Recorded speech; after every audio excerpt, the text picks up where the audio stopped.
Leland Coyle is one of the most frightening figures you will ever meet in the Outlast trials.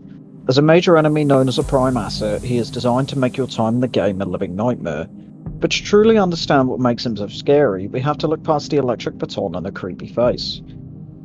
We have to dive into his dark history, the way he was designed, and the real-world horrors that inspire this character.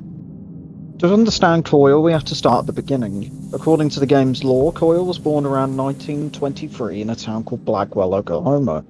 Blackwell is a real place, but in the universe of the game, it is painted with a very dark brush. The game notes that Blackwell was a sundown town. In real American history, sundown towns were places that practiced intense forced segregation. People of color were warned to leave town before the sun went down, or they would face terrible violence. Growing up in this hateful setting shaped Coyle into a cruel man who often hated anyone different from him. As a child, Coyle wasn't normal. And he still isn't. I mean, I still don't know how people get horny over him, but, as you do. In-game files reveal that he hurt animals and acted out in violent ways. Because of this, he was sent away to a military school, where later on he joined the Marines and fought in World War II, specifically in the Battle of Okinawa in 1945. War changes people, but someone who was already broken like Coyle, it just gave him more excuses to be violent. After returning home, he joined the local police force, which you think a badge would bring order to his life, but it only gave him a shield to hide behind. Coyle used his power as a cop to hurt people, and the law even suggests he killed his own wives and covered up the crimes. He was a monster long before the creepy science experiments ever touched him. Coyle's life took an even darker turn when he crossed paths with the Murkoff Corporation. Murkoff is the evil company behind all the horrors in the Outlast games, and they were running a twisted secret program called Project Leif, located at the hidden Senyala facility. The goal of this project was to break human minds and rebuild them into perfect, mindless sleeper agents. We've already discussed this before, but I like to just add in some little tidbits for those who haven't watched the other ones already. Where was I? Coyle ended up at Murkoff after a violent fight with one of their workers. He beat the workers so badly that the company took notice, and instead of throwing him in jail, Murkoff decided he was exactly the kind of cruel person they needed. Just having a drink. A thirsty boy. They brought him into the Senyala facility and experimented on him. The test ruined whatever was left of his mind, and he was heavily tortured and mutilated, which only made him crazier. Murkoff turned him into one of their prime assets, giving him a starring role in their sick trials. His job was simple: hunt down the test subjects, also known as reagents, and make sure they suffer. He patrols the fake town set up, specifically the police station and the courthouse, enforcing his own twisted version of the law.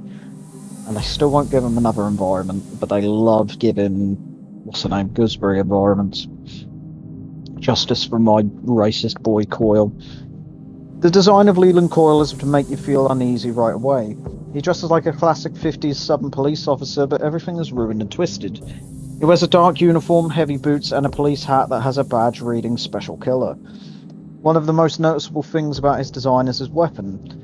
He carries an electric stun baton, and to keep it powered, he literally has a heavy car battery strapped to his back, which the lore says was taken from an old Pontiac car. This detail is actually a cover play on his name, the last name Coyle, sounding exactly like Coyle, like a Tesla coil. It's funny.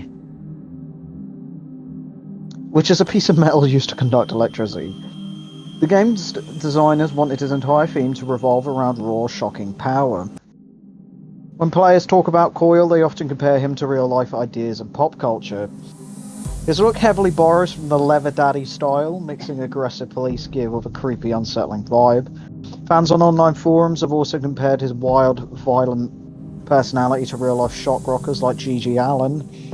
Honestly, I recommend the Count Dankula video on that. That is not a very pleasant subject, but if you have a weak stomach, I definitely would not watch that one. He was famous for acting like a complete madman on stage, to say the least. He would, should we say, defecate on the stage. And that's the bare minimum. Anyway. Others compare him to the scary police officer characters from old movies, like the killer cop in the movie Maniac Cop, or the cruel southern villain in Cape Fear. He's the ultimate symbol of authority gone wrong, and he makes you fear the people who are supposed to protect you. If you're wondering how the story of Leland, Coyle, and the reagent ends, the truth is quite grim. In the Outlast trials, there is no happy ending where Coyle has finally stopped for good. He is a permanent fixture in the Murkoff's machine. When a player survives enough cause attacks to finish all the tasks, they earn the right to be reborn, which is just for everyone. I don't know why I wrote all this. This is just going into backstory. Anyway, but regardless of what happens to your reagent, whether you rebirth or keep going, Leland Coyle stays behind in the Signala facility. His story does not end with a heroic defeat. He is trapped in a loop, forced to wander the fake streets of the Trials forever, where he will keep shocking, laughing, and hunting down new prisoners for as long as Murkoff needs him. It's a bleak ending, but it perfectly fits into the terrifying world of Outlast.